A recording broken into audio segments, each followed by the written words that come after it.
Hello नमस्कार।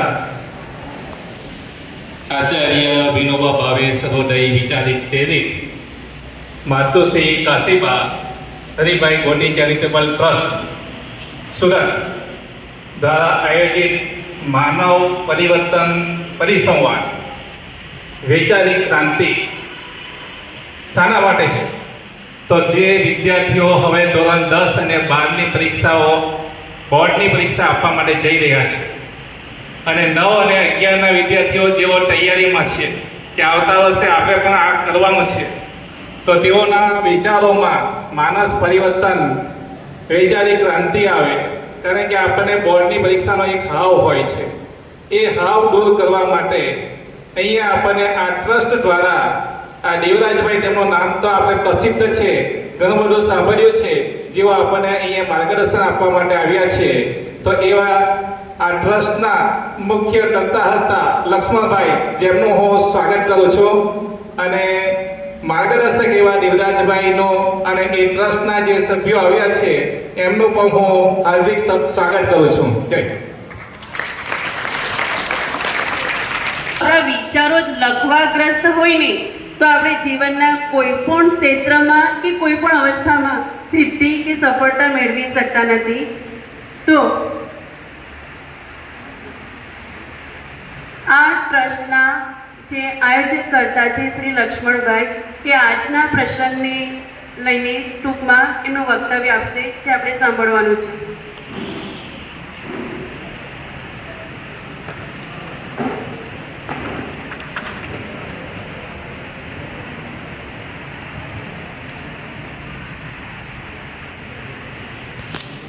શ્રી આજના 103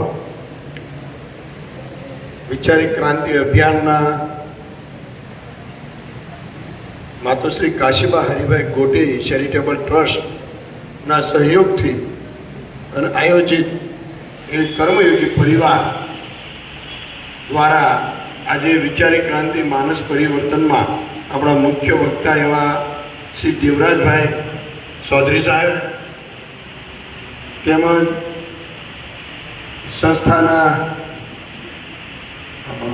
ટ્રસ્ટીશ્રી, આચાર્યશ્રી, દરેક સ્ટાફગણ, શિક્ષકો, ભાઈઓ બહેનો અને મારા વહાલા બાળકો, અમારી સાથે પધારેલા અમારા કર્મયોગી પરિવારના અશોકભાઈ અંગણ, ભદ્રેશભાઈ,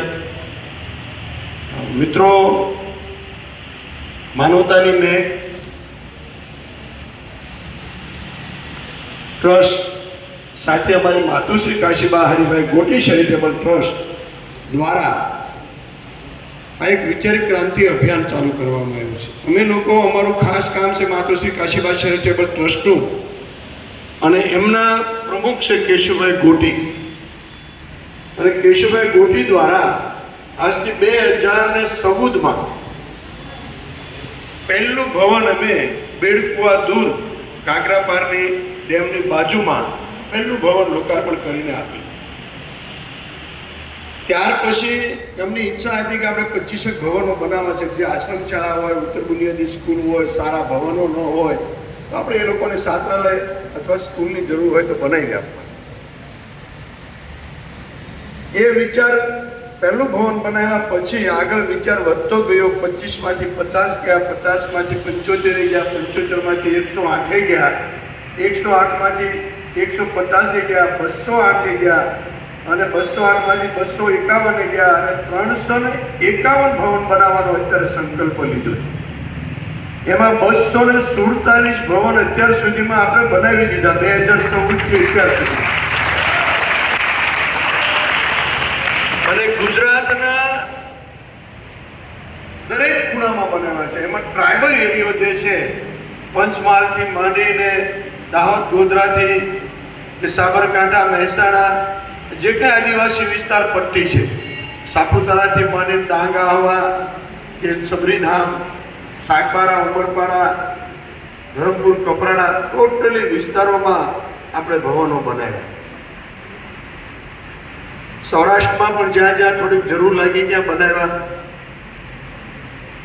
ત્યાર પછી બીજા રાજ્યોની અંદર અત્યારે કામ ચાલે છે વધારે. નાગાલેન્ડ, ઓરિસ્સા, બિહાર, બંગાળ, મધ્યપ્રદેશ, ઉત્તર પ્રદેશ, અરુણાચલ પ્રદેશ, પશ્ચિમ બંગાળ, આસામ, જ્યાં ખરેખર બહુ ટ્રાઇબલ એરિયો છે, બહુ પરિસ્થિતિ ખરાબ છે, જ્યાં રહેવાની સારી હોસ્ટેલ જ નથી, ભણવાની સારી સ્કૂલ નથી, એવી સંસ્થાઓને અત્યારે ત્યાં ભવનો બનાવી દીધી છે. એટલે ભારતભરની અંદર માતોશ્રી કાશીબા હરિભાઈ ગોટી ચેરિટેબલ ટ્રસ્ટ આ શિક્ષણનું ક્ષેત્રનું કામ કરી રહ્યા છે. અમારે ટ્રસ્ટી શ્રી, હું નામ તમારું ભૂલી ગયો, વિજયભાઈનો આગ્રહ મને ખૂબ હતો, લક્ષ્મણભાઈ અમને કલરમાં કંઈક હેલ્પ થાવ એમ. પણ અમારું આખું અભિયાન એવું છે કે સિટી બહારનું છે, કે જ્યાં જંગલ વિસ્તાર હોય, પહાડ વિસ્તાર હોય, જ્યાં કોઈ જતું ન હોય અને જ્યાં કોઈ દાતા ન મળતો હોય એવા વિસ્તારોમાં જઈને કામ કરીએ છીએ. સાથે આ પરિવર્તન શા માટે, આ માનસ પરિવર્તનમાં શું જરૂર છે? ભવન છે એ તો બાળકો સુવિધાનો ભાગ છે. તમારે સરસ મજાની સ્કૂલ છે, સરસ મજાનો ડોમ છે. ભણવાનું જો સારું ન હોય અને વ્યક્તિત્વને ભણવું સારું ન હોય તો બધું જ નકામું છે. મેઇન વસ્તુ શું છે કે વિચારો છે. આ બધું સુવિધાનો ભાગ છે. એટલે સુવિધાના ભાગથી માણસનું પરિવર્તન નથી આવતું. તમારા સારા ગુરુ મળે, તમારા ગુરુજી નિષ્ઠાથી તમને ભણાવે અને તમે નિષ્ઠાથી ભણો. તમે કંઈક એવું મનથી અત્યારથી જ વિચારો કે મારે કંઈક બનવું છે, મારા સમાજ માટે, મારા રાષ્ટ્ર માટે, મારા પરિવાર માટે મારે કંઈક કરવું છે, તો આ બધું શક્ય છે. જો અમે વિચાર્યું હતું, હું 2003થી આદિવાસી વિસ્તારોમાં કામ કરું છું. મને લક્ષ્મણ કાકા તરીકે આખા વિસ્તારની અંદર શિક્ષકોથી માંડી બધા ગુરુજનોથી માંડીને બાળકો ઓળખતા હોય છે. અને 2003માં પહેલી વખત હું સનાતન કન્યા આશ્રમ આંગલધરા અનાવરમાં 2003માં પહેલી વખત હું ત્યાં આવેલો. અને ત્યાંની પરિસ્થિતિ જોયા પછી મને એવું લાગ્યું કે સિટીની અંદર હું અનાથ આશ્રમમાં પ્રમુખ હતો, કતારગામ મહાજન અનાથ આશ્રમ કહેવાય. હું 10 વર્ષ રહેલો પ્રમુખ. ત્યારે મેં ગરીબી જોઈ, બાળકોની પરિસ્થિતિ શું હોય, માતા પિતાના વિનાના બાળકો હોય એની શું પરિસ્થિતિ હોય. પછી આ આદિવાસી વિસ્તારની અંદર હું આવ્યા પછી મને એવું લાગ્યું અહીંયા કામ કરવાની જરૂર છે. જે માણસ સંકલ્પ લઈને નીકળે ને એને કોઈને કોઈ દાતા મળી રહેતા હોય છે. જ્યારે આ સંસ્થા બનાવવાનો સંકલ્પ કોઈએ લીધો હશે અને એને પણ ઘણી બધી તકલીફો હોય છે. આ બધા દાતાઓ વિના તો કંઈ બન્યું નથી. જેમ અત્યારે વિજયભાઈ મને કેટલી વખત ફોન કરે, મારી જોડે વાત કરે કે લક્ષ્મણભાઈ અમારે આટલી જરૂર છે. એનો સંકલ્પ છે કે મારી સ્કૂલને ફરી વખત મારે નવી બનાવવી છે, ફરી વખત કલર કરવો છે અને મારા બાળકો સારી સ્કૂલમાં અને સારી વ્યવસ્થિત સુવિધા સાથે ભણે, એ એમનો સંકલ્પ છે. અને એ સાથે સંકલ્પ જ્યારે બધાનો હોય ત્યારે આ કામ શક્ય બને છે. એકલા કામ ટ્રસ્ટીથી પણ બનતું નથી. સાથે બધા જ ગુરુજનો સાથ સહકાર હોય, એની સાથે બાળકોનો સાથ સહકાર હોય ત્યારે સારું રિઝલ્ટ આવે છે. અને રિઝલ્ટ મેળવવા માટે તન, મન અને લાગણી અને વિચારોની જરૂર છે. અને જ્યાં સુધી તમે મનનો સંકલ્પ નહીં લો કે ભાઈ મારે આ બનવું જ છે, મારે આ કરવું છે, ત્યાં સુધી કંઈ પ્રાપ્ત થવાનું નથી. સુરતમાં સૌરાષ્ટ્રના બધા પટેલ લોકો આવ્યા. 1960માં આવ્યા, કોઈ 65માં આવ્યા, કોઈ 70માં આવ્યા, હું 73માં આવ્યો. બધા સૌરાષ્ટ્રમાં ખેડૂતના દીકરાઓ જ આવેલા અને ખેતી કરતા કરતા જ આવેલા અને ભણેલા પણ નહીં. આજે હું ગણો તો હું 5 ચોપડી જ ભણ્યો છું. અમને ભણવાનો સમય નહીં મળેલો. અમારા માતા પિતા ખૂબ ગરીબ હતા, પરિસ્થિતિ વંચિત હતા.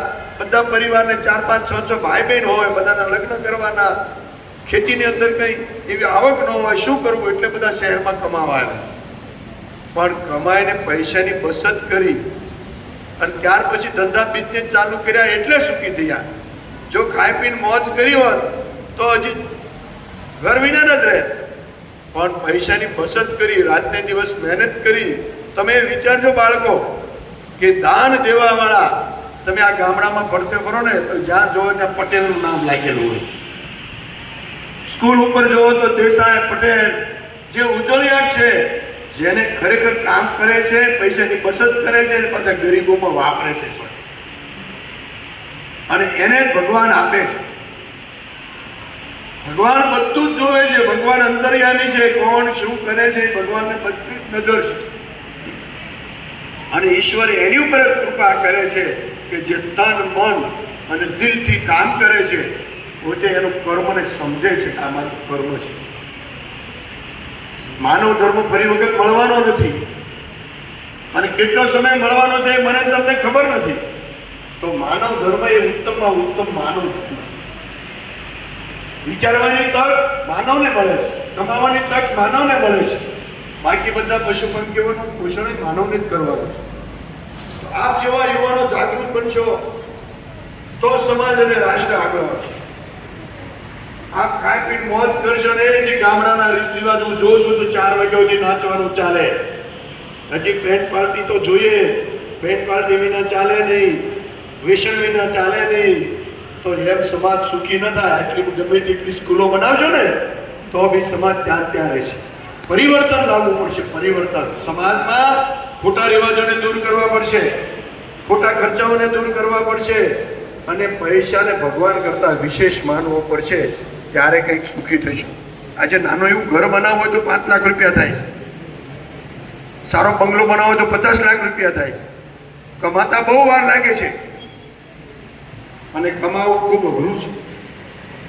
આજે સરકારી નોકરી કેટલાને સરકાર આપી શકવાના છે કે 10% કે 15%. 1000 લોકોએ 100 જણાને નોકરી આપે કે 150 જણાને નોકરી આપી શકે.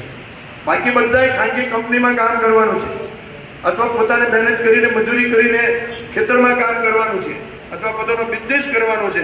જો તમારામાં સારા વિચારો નહીં હોય, તમારામાં સારું ઘડતર નહીં હોય, તમારા પરિવાર પ્રત્યે લાગણી નહીં હોય, રાષ્ટ્ર પ્રત્યે લાગણી નહીં હોય, સારા મિત્રો નહીં હોય, તો તમે કોઈ દિવસ કંઈ કરી શકશો.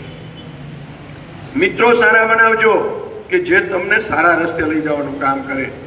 મિત્રો એવા બનાવજો કે તમને સારો રસ્તો શીખે. મિત્રો એવા બનાવજો કે તમને વ્યસનોથી દૂર રાખે. વ્યસનો કરે એવા મિત્રો નહીં બનાવતા.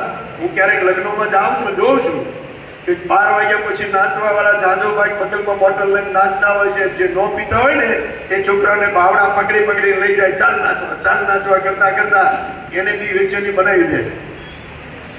અને તમે ફરતા ગામડાઓમાંથી તાજા ભણવા આવો છો. એટલે આ સુખી થવાનું કારણ એક જ છે કે તમે વ્યસનથી દૂર રહેજો, ખોટા ખર્ચાથી દૂર રહેજો, અને સાર છે, ભાવ છે ને ગમશે એ વિચારોથી જીવન જીવશો તો સુખી થશો. નકર સરકાર ગમે તેટલું આપશે, સમાજના લોકો ગમે તેટલું આપશે, એનાથી સુખી થવાશે નહીં. સુખી તો જાત મહેનત જિંદાબાદ, પોતાની કમાણી કરેલી છે એમાંથી બચત કરશો તો સુખી થશો. એટલે ધોરણ 10 અને 12ના વિદ્યાર્થીઓ રાત્રિ દિવસ લાગી જજો, સારામાં સારું રિઝલ્ટ લાવીને બતાવજો, અને પાછા કંઈક આગળ ભણજો અને ખૂબ સુખી થજો. એવા અમારા તમને શુભેચ્છા છે. કાકા કહેતે હે બડા નામ કરે, એ બચ્ચે હમારે અચ્છા કામ કરે, મુશ્किलों से नहीं घबराए पर मुश्किलों का सामना करे, गुरुजनों का आदर करे, आ वडीलों ना सम्मान करे और माता पिता ने सेवा करे और खुशियों का गाना गाए. પછી આનંદમાં રહ્યો તો કામનું કંઈ કરો નહીં કે મેં તો કંઈ કામનું છે નહીં. જો અમે લોકો અહીંયા આવ્યા તો નિસ્વાર્થ ભાવે આવ્યા છે. આજે દેવરાજભાઈ મોટરી વેસ્ટર્નમાં ટ્રેનિંગ આપવા જાય તો એનું 25,000 રૂપિયા ચાર્જ છે. આજે અમારું ટ્રસ્ટ એટલું બધું સરસ કામ કરે છે ને ફ્રીમાં સેવા આપવા આવ્યા છે કે ભાઈ હું પૈસા તો નહીં આપી શકું, પણ મારી પાસે જે ભગવાને મને આપ્યું છે જ્ઞાન એ તો હું બાળકોને આપી શકું ને. એટલા માટે એ અમારી સાથે જોડાયા છે. એટલે આ જો ઘરની ગાડી, સાથે તમારા માટે નાસ્તો, બધી જ વસ્તુ અમે લઈને આવ્યા છે. અમારા બાળકો જીવનની અંદર એક એવા બને કે એ પોતે તો સુખી થાય પણ બીજાને પણ સુખી કરે, અને બધાની સાથે ખૂબ પ્રેમથી ને લાગણીથી રહે. કોઈ અચ્છા સોચે મેં ડૉક્ટર બનું, એન્જિનિયર બનું, એક સારા ટીચર બનું, देश का सिपाही बनूं, बड़ा ऑफिसर बनूं और अच्छा ખેડૂત બનવું. આજે ગામડાની અંદર આપણે જોઈએ છે તો ઘરે ઘરે ગાયો ભેંસો છે. આજે 15 વર્ષ પહેલા આવું નહીં હતું. અત્યારે બધાના ઘરે જ્યાં જઈએ તો ગાયો ભેંસો છે, બધા ડેરીમાં દૂધ ભરે છે, અને ખેતી અત્યારે કેટલી બધી સારી બનતી જાય છે. લોકો ખેતરમાં ખૂબ સારું કામ કરી રહ્યા છે. પણ હજી જે લગ્ન પ્રસંગની અંદર ખર્ચા છે ને એ ઓછા કરજો તો સુખી થશે. પછી 2,000 માણસનો જમણવાર કરે, 15 મણ ભાત બનાવે છે તો એ ખૂટી જાય છે. તો અમારી બાજુ હવે એવી રિવાજ થઈ ગયો, લગ્નની અંદર 2 જણા આવવાનું એમ આમંત્રણ આપે, કંકોત્રી આપે ને એમાં લખે સજોડે આવવું, કાકા બાપાના ભાઈઓ હોય નજીકના હોય તો એમાં લખે સર્વે આવવું. અહીંયા તો જે 2-3 ગામના લોકો આવે લગ્નમાં, કઈ નક્કી જ નહીં કેટલા આવે, તો એમ સુખી થવાય નહીં. જેમ સમય પરિવર્તન થયો છે એમ જૂનું પરિવર્તન લાવવું પડશે. તમારા બધાના લગ્ન થાય ને ત્યારે આવું વિચારજો, ત્યારે એવું નહીં કે પપ્પા ડીજે તો જોઈએ જ, ત્યારે કહેજો મારે કંઈક નવું કરવું છે, સમાજને મારે સારો રસ્તો બતાવવો છે કે ભાઈ જો લગ્ન આમ પણ થાય તો તમારું કીધું કંઈક સુખી થશો. ભગવાન તમારી બધાની ઈચ્છા પૂરી કરે. કાકા કે તે બડા નામ કરે એ પછી અમારે અચ્છા કામ કરે. આટલું કહીને મારી વાણીને વિરામ આપું છું. આપ ખૂબ બોલીને આગળ વધો એવી સર્વને પ્રાર્થના. થોડા દિવસ પહેલાં અમે વીરપોરની સ્કૂલની અંદર પ્રોગ્રામ કરી ગયા હતા, હજી 15 દિવસ પહેલાં. અહીંયા મારી કીધુંની ઈચ્છા હતી એટલે મેં વિજયભાઈને કીધું હતું કે આપણે તમારી સ્કૂલમાં વધારે વિદ્યાર્થી છે અને વધારે વિદ્યાર્થીઓને લાભ મળે એ પ્રત્યે આપણે પ્રોગ્રામ કરશું. તો આજનો સમય 1 દિવસની અંદર ગોઠવી દીધો. અને દેવરાજભાઈનો મને ફોન આવ્યો કે લક્ષ્મણભાઈ મારી 19 તારીખ છે, તો 19 તારીખે તો મારે કામ છે, હું 2-4 દિવસ બહાર જવાનું છું, તો સોમવારે થાય હોય તો કરો એમ. તો કાલે રાત્રે એમનો ફોન આવ્યો, રાત્રે મેં આયોજન કર્યું, સાહેબને રાત્રે મેં ફોન કર્યો તો સોમવારે આપણે ત્યાં ગોઠવાઈ શકે એવું હોય તો આપણે ત્યાં ગોઠવી દઈએ, કારણ કે ગોઠવાઈ જાય. આજે સવારમાં બેનર બનાવી તરત ડિસિઝન લઈ અને અમે અહીંયા પહોંચી ગયા. ખૂબ પ્રેમથી સાંભળજો દેવરાજભાઈ, એ એમનો કિંમતી સમય ફાળવીને આવ્યા છે, એટલે તમારામાં જેટલું લેવાય એટલું લઈ લેજો અને લીધા પછી પાછા એનો યુઝ કરજો. આ મેં જે કંઈ કીધું છે ને એ અમારો પણ કિંમતી સમય છે. આજે મારી ઓફિસ સારી છે, ફેક્ટરી સારી છે, બધું છે, છતાંય અમે બધું છોડી અને તમારા માટે આવ્યા છે. એટલે જે કંઈ મેં કીધું એને દિલની અંદર સાચવી રાખજો, જ્યારે જરૂર પડે ત્યારે એનો ઉપયોગ કરજો અને આપ પણ સુખી થજો એવી પ્રાર્થના સાથે વિરમું છું. જય હિન્દ, જય ભારત.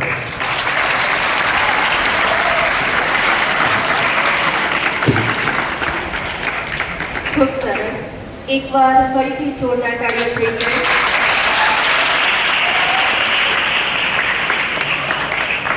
માતૃ શ્રી કાશીબા હરિભાઈ કોટી ચેરિટેબલ ટ્રસ્ટ દ્વારા ખૂબ જ સુંદર એવી એક્ટિવિટી થઈ રહી છે અને ભવિષ્યમાં પણ જરૂરિયાતમંદ લોકોને આ સેવાનો લાભ મળે એવી સાહેબ આપને વિનંતી. અને વિદ્યાર્થી મિત્રો, મેં આગળ પણ કહ્યું તે જો વિચારો લખવાગ્રસ્ત હોય ને તો આપણે ક્યારેય આગળ વધી શકતા નથી. આ કેશુભાઈ એ 3 સબ્જેક્ટ ભણેલા છે. કેટલું 3? એ 50% રૂપિયા આપે, 70 લાખનું ભવન તૈયાર થાય તો 35 લાખ રૂપિયા આપી દે, પણ એમનું નામ ક્યાંય લગાવે નહીં. કોઈ સ્કૂલની અંદર એમનું નામ નહીં. 247 ભવન બનાવ્યા, ક્યાંય એમનું માતુશ્રીનું નામ નહીં કે એમનું નામ નહીં. જે 50% એમના ભાગીદાર બને એની તકતી મારવાની. આટલું બધું એમનું બલિદાન છે સમાજ માટે કે ભાઈ 100 કરોડ રૂપિયા એમના વપરાશે. આ અભિયાન પૂરું થશે તો 125 કરોડ રૂપિયા એમના વપરાશે. 125 કરોડ રૂપિયા એમના 50%ના જે ભાગીદારો બને છે એના વપરાશે. એવા 335 તો ભાગીદાર થઈ ચૂક્યા છે અત્યાર સુધીમાં. હજી તો આપણે 246 બનાવી છે. 335ના તો ભાગીદાર મળી શક્યા છે. ખાલી 15-17 ભાગીદાર બાકી રહ્યા છે. અત્યારે 19 રાજ્યોની અંદર 30-35 જેવા કામ ચાલે છે. એટલે આટલું બધું લોકો કામ કરવા છે સમાજ માટે, તો આપણે પણ એવી પ્રેરણા લઈને આગળ વધજો. એવી ખૂબ સરસ. વિદ્યાર્થી મિત્રો, આપણી પરિસ્થિતિ સુધારવી હોય તો આપણા બાજુવાળે નહીં પણ આપણે જ મહેનત કરવી પડે, બરાબર? આઈ એમ ધેરફોર આઈ કેન થિંક. એક સારો વિચાર તમને ક્યાંથી ક્યાં લઈ જઈ શકે છે અને એક ખરાબ વિચાર તમને કઈ અધોગતિ પાસે લઈ જાય છે એ તો તમને જણાવવાની જરૂર પડતી જ નથી. તો ચાલો આપણે મળીએ આજે આપણા માર્ગદર્શક શ્રી દેવજીભાઈ જોગી સાહેબ કે જે તમને એક માનસ પરિવર્તન પરિસંવાદ પર જે સેમિનાર આપવા જઈ રહ્યા છે એમનો કિંમતી સમય કાઢીને આપણી વચ્ચે ઉપસ્થિત થયા છે, તો આપણે આ સેમિનારને માણીએ, જાણીએ અને શીખીએ.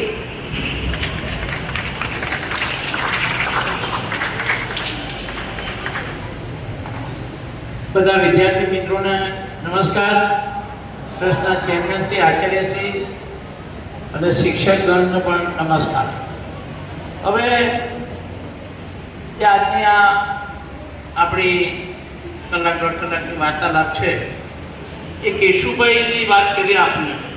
એ માણસ પૈસા તો ખર્ચે જ છે, ભવનો તો બનાવે જ છે, પણ એક ભવન બનાવ્યા પછી ભાવના ઊભી કરવી અને એના માટે આ માણસ પરિવર્તનની વાતો ચાલુ. મેં તો આ પહેલાં પેલું બોર્ડ જોઈને મેડમને કીધું આ પ્રિન્ટર પેલા સાહેબનું અભિનંદન. મને 70 વર્ષ તમારી શાળા જ્યારથી ચાલુ થઈ 56માં, મારો 56માં જન્મ હતો, 56 મારી બર્થડે 56માં, એટલે 70 વર્ષ પહેલાં આ વિસ્તારમાં તેને શાળા ચાલુ કરી કે ભાઈ આદિવાસીના બાળકો ભણે ને કંઈ થાય. હવે તમે વિચાર કરો, 70 વર્ષ પહેલાં આવી એ કરવી વિચારધારા, એ પણ એક વૈચારિક ક્રાંતિ છે. એ વખત કશું હશે ને મેં કીધું. અત્યારે પણ પૈસાની અગવડ હોવા છતાં પણ આ ચેરમેન સાહેબને, પ્રમુખ સાહેબને બધા ચલાવે છે. એ વિચારમાં જે તાકાત છે ને જબરજસ્ત તાકાત છે. હવે રહી વાત વિદ્યાર્થીઓ, તમે વિદ્યાર્થી મિત્રો વિચાર કરો, તમારે બીજા કયા આમાં મને ખબર છે જેટલા બેઠા છે બધાને આગળ વધવું છે, પૈસા કમાવા છે, સારું જીવન જીવવું છે, બધાને જ આશા છે.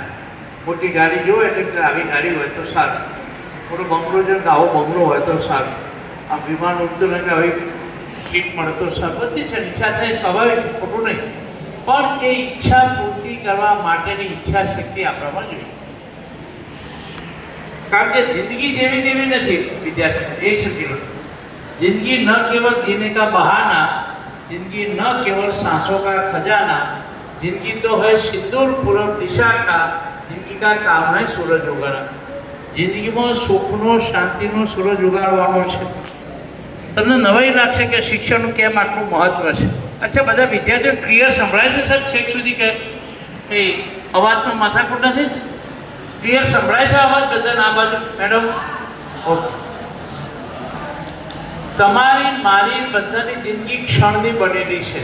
ક્ષણ એટલે કે સર જિંદગી ક્યાં ક્ષણની છે? વર્ષોથી ના, ક્ષણ. માની લો કે મને અત્યારે 70 વર્ષ, 70 ચાલે છે, 70 વર્ષ ગુણ્યા 365 દિવસ, એટલા દિવસથી મારી જિંદગી થઈ, ગુણ્યા 24 કલાક, ગુણ્યા 60 મિનિટ, ગુણ્યા 60 સેકન્ડ.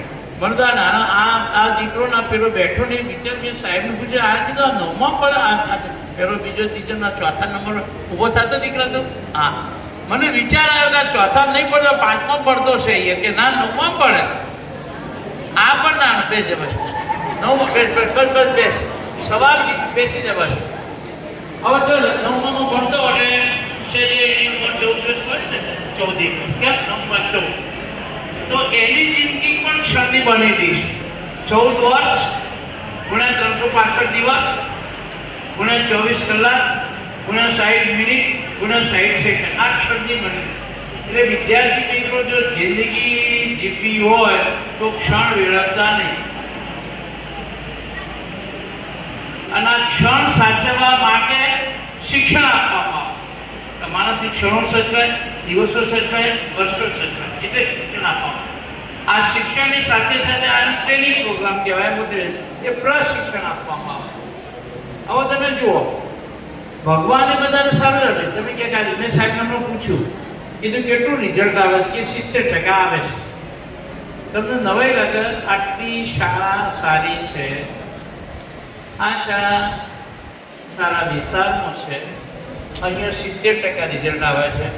ત્યારે કાકરકું કરીને એક સંસ્થા છે, આ ઝડપિયાવાળા ઝડપિયા બધું 100% રિઝલ્ટ આવે છે. એટલે તમે પણ બહુ આગળ આવી શકો. શિક્ષક મિત્રો બધું કરે, પણ તમે અહીંયા રહ્યો કેટલા કલાક સ્કૂલમાં? 5 6 કલાક રહેતા છે, 5 કલાક, 5.5. બાકીના 14 કલાક તમે ઘેર કરો છો. અરે કેટલા 16 કલાક? હા, એ બાકીના કલાક તમે ઘેર રહો છો. તો એ વખત કરો છો શું? 24 કલાક એ મહત્વનું છે. પૈસા જોઈએ છે બધાને, એટલે વિદ્યાર્થી મિત્રોમાં નવું કશું તમે સમજતા નહીં. અને તમે એવું એ ના માનતા તમે તો આદિવાસી એટલે અમારા તો તાકાત ઓછી, સમજણ ઓછી, બુદ્ધિ ઓછી. આ બિલકુલ ખોટી વાત છે. કારણ કે ભગવાને બધાને એક સરખી રીતે શક્તિઓ આપી છે. દાખલા તરીકે તમે સફેદ કલર બતાવીએ, આ તમે દગાડો કે આ બોર્ડમાં જે સફેદ દેખાય છે કલર તો દેખાય છે સફેદ. જે હોશિયાર વિદ્યાર્થી એને સફેદ, કોન્વેન્ટ સ્કૂલમાં ભણતો એને સફેદ દેખાય. 24 કલાકનો સમય જે છે કોન્વેન્ટ સ્કૂલમાં ભણતો હોય, એ પછી આપણા પ્રાઇમ મિનિસ્ટર મોદી સાહેબ હોય કે મજૂર હોય, એને 24 કલાક. કોઈ દિવસ વિચાર કર્યો તમે કે ભગવાન તરફથી જરા પણ કોઈને પણ વેર આદરો રાખ્યો નથી કે ભાઈ આદિવાસી એટલે એનામાં શક્તિ ઓછી, આના પપ્પા તો મજૂર એટલે એની શક્તિ ના. તો સવાલ ફરક ક્યાં પડે છે એ મારે તમને કેવું છે. મારું બહુ મોટું ભાષણ નથી આપતું. તમે જો સમજશો તો સમજમાં ફરક કેટલો છે ને એટલા માટે વૈચારિક ક્રાંતિ આ માનસ પરિવર્તનની વાતો કરે છે. હું તમને કહું તો બધાની જિંદગી જે છે ને એ બી અને ડીના અંગ્રેજી અક્ષર બી અને ડીના વચ્ચે છે. બી એટલે બર્થ. બર્થ બધાનું થઈ ગયું સંચિત કર્મોના હિસાબે. પોતાની એવું નથી મારા અહીંયા પૈસા તાના ઘેર જન્મ રહ્યો છે એ સવાલ જ નથી. એટલે જન્મ થઈ ગયો તમારો જન્મ કોઈ આદિવાસી વિસ્તારમાં થયો, કોઈ ગામમાં મજૂર ન ત્યાં થયો, અથવા તો કોઈ સામાન્ય ખેડૂત ન ત્યાં થયો, તો કોઈનો પૈસાદાર ના થયો. પૈસાદાર ના થયો એટલે આગળ જાય એવું નથી.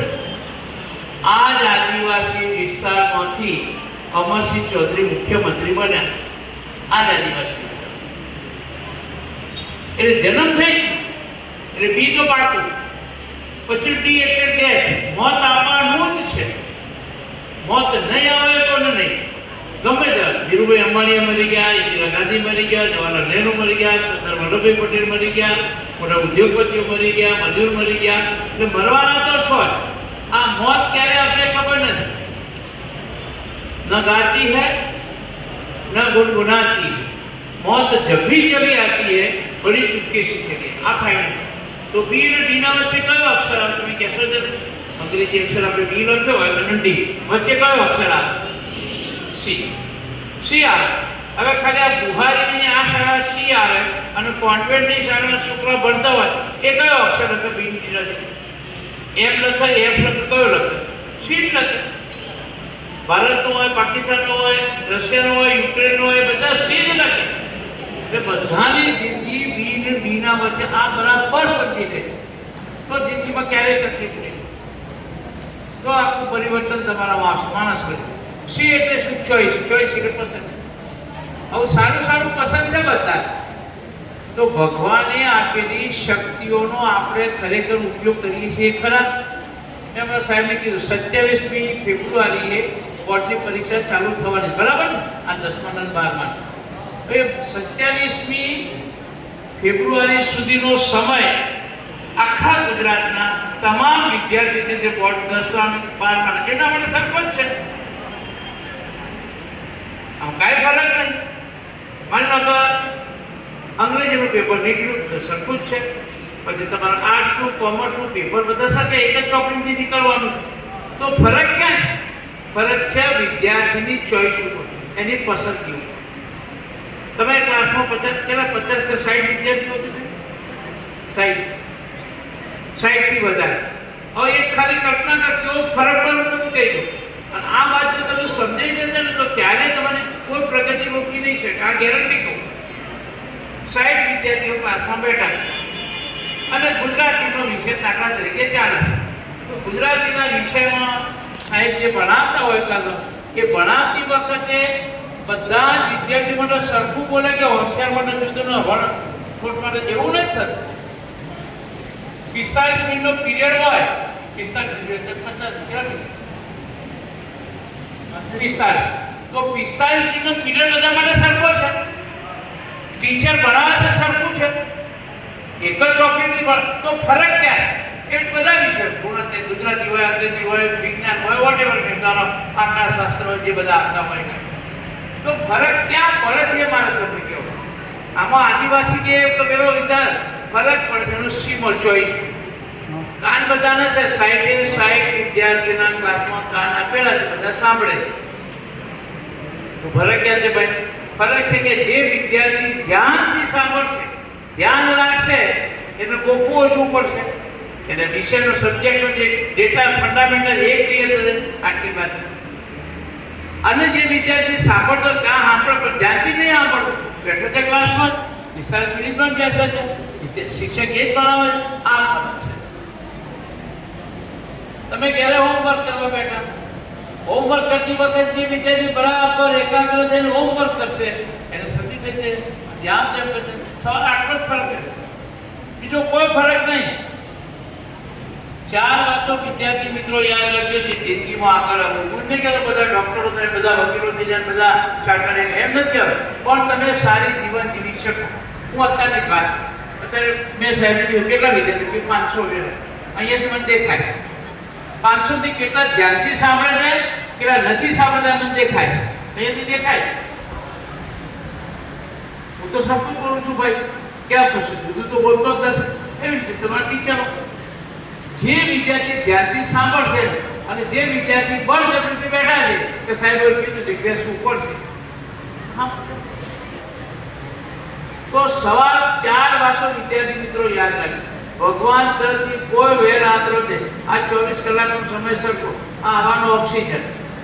એવું નથી કે આ મોદી સાહેબનો ઓક્સિજન જુદો, અમિત શાહ સાહેબનો જુદો, આ ભૂપેન્દ્રભાઈ પટેલનો સાહેબ જુદો, આ મજૂરનો જુદો, આ માલિક એવો ઓક્સિજન તો છે ને, ઓક્સિજન બધા માટે સરખો છે. તો ફરક ક્યાં પડે? ફરક વિદ્યાર્થીને આપેલી શક્તિ. આંખો આપી, કાન આપ્યા, મગજ આપ્યું, બધું જ આપ્યું, પણ કોણ કેવી રીતે ઉપયોગ કરે છે. તો તમે 4 વાતો યાદ રાખો જિંદગીમાં આગળ આવવું હોય તો.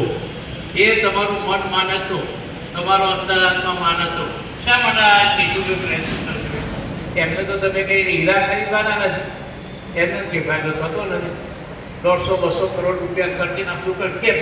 તો ભગવાને મને શક્તિ આપી છે, એવો વિચાર આવે તો મને પૈસા આપે તો સારા માગે વાપરો, એટલે આ સારું કર્યું. હવે તમે જુઓ 4 વાતો તમે યાદ રાખજો कि भगवान का दिया हुआ कभी अल्प नहीं होता. भगवाने જરાય થોડું નથી આપ્યું એવું ના માનતા. આનું તમે ગેરંટી દે આપો. કયા આદિવાસીના છોકરાને 24 કલાકની જગ્યાએ 22 કલાક સમય છે? બતાવો બતાવો કે બાલા સાહેબ અમે તો આદિવાસી, અમારે 22 કલાક છે, સરખો જ સમય છે. કયા આદિવાસી છોકરાના એકાઉન્ટની બુક કઈ, ઇંગ્લિશની બુક કઈ હશે? પેલા લોકો તો બહુ સહેલું છે, અમારે ભારે બધું સરખું છે ભાઈ. तो भगवान का दिया हुआ कभी अल्प नहीं होता. बीच में जो टूट जाए वो संकल्प नहीं होता. तब एक संकल्प ले चालो कि मारा तो भगवान का दिया हुआ कभी अल्प नहीं होता. बीच में जो टूट जाए वो संकल्प नहीं होता. हार को लक्ष्य से तुम दूरना, क्योंकि जीत का कोई विकल्प नहीं होता. जो जीता वो सिकंदर. શા માટે ભગવાન તમારા આગળ વેરાંતર રાખવાની સમજાવજો ભાઈ. કોઈ વેરાંતર નથી ભાઈ. જે બગાડ છે આપણે જ આપણી જિંદગી બગાડ. અને આ તમે ધ્યાન રાખજો, માણસની જિંદગી બગાડવાળો બનાવવાળો બધે આપણે પોતે જ છીએ, બીજું કોઈ છે નહીં. હું હજી એ કહું છું, ડઝન્ટ મીન કે બધા કરોડપતિ થઈ જાય. હું એમ નહીં કહેવા માંગતો કે બધા વડાપ્રધાન થઈ જાય, બધા મોટા મોટા વૈજ્ઞાનિકો છે, ના. પણ તમે જે ઈચ્છિત જિંદગી જીવો છો એ તો જીવી શકો. કારણ કે તમારે નક્કી કરો કે મારું જિંદગી જીવવાનો હેતુ શું છે, મકસદ શું છે. जिंदगी जीने का मकसद खास होना चाहिए. जिंदगी जीवनो मकसद एक खास हो. તમે તેને 9-10માં ધોરણ છોકરો સારા રીતે સમજી શકે. કયું સમજી શકે? કે તેને 9મું ધોરણ, આપણે 9મા ધોરણની વાત કરી, અને 12 માટે 3 વર્ષે થયા, 12માં પછી કોલેજના 3 વર્ષ, 6 વર્ષ થયા, ગ્રેજ્યુએટ થઈ જશો તો 4 વર્ષ, તો 9 4 આ 3 વર્ષ થયા, 7 વર્ષ પછી કદાચ એકાદ પરીક્ષા આપો. 8 વર્ષ તમારે ભણવાનું છે. 8 વર્ષ, 8 વર્ષ નહીં ભણવાનું. 8 વર્ષમાં તો 24 કલાક, એમાંથી ફક્ત 8 કલાક અને 24 કલાકથી 4-5 કલાક સાહેબ આખી જિંદગી તમારા બંધે મુશ્કેલીથી 2 વર્ષના ટોટલ ભણવાનો, ટોટલ 2 વર્ષ. અને 2 વર્ષની જિંદગીમાં જો તમે ધ્યાન રાખો આખી જિંદગી સારી રીતે. આવો ધંધો કરો છો, નફાઓ બતાવજો.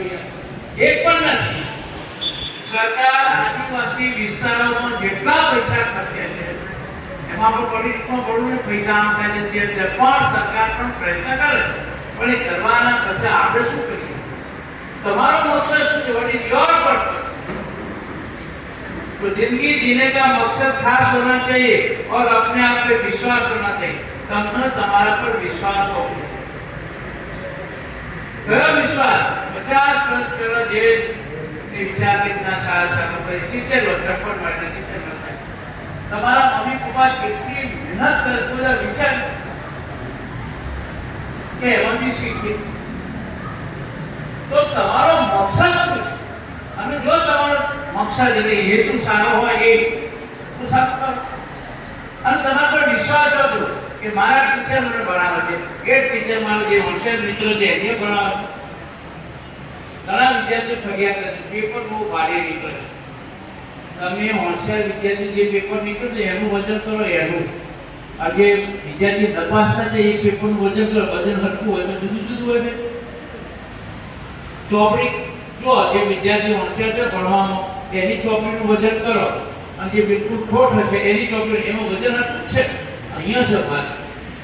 તો તમને તમારા પર વિશ્વાસ હોવો જોઈએ કે મારા ટીચર મને ભણાવે છે, મારા મા બાપ આટલી મહેનત કરે છે, સરકાર આટલી વ્યવસ્થા કરે છે, શિષ્યવૃત્તિ પણ કેમ ના अपने आप पे विश्वास और विश्वास हमारे भी हाथ की विनती कभी पर माँ बाप को विश्वास होता नहीं.